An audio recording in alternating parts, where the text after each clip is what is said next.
পাঁচখন পূজা মণ্ডপৰ ভিতৰত আন এখন অন্যতম পূজা মণ্ডপ হৈছে বাসুগাঁও পূজা সমিতিৰ পূজা মণ্ডপ আৰু এই খবৰ পাই উৎফুল্লিত হৈ পৰিছে আয়োজক সমিতি। আমি বৰ আনন্দিত হৈছো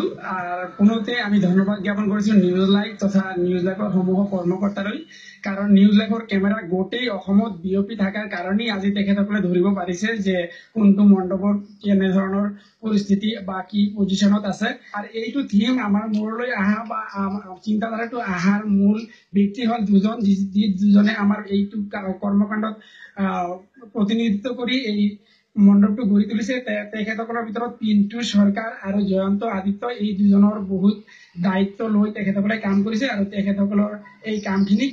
সমূহ আমাৰ এই কমিটিৰ সদস্য অৰ্থাৎ 51 জনীয়া এই কমিটিয়ে ইয়াত সহযোগিতা কৰিছে।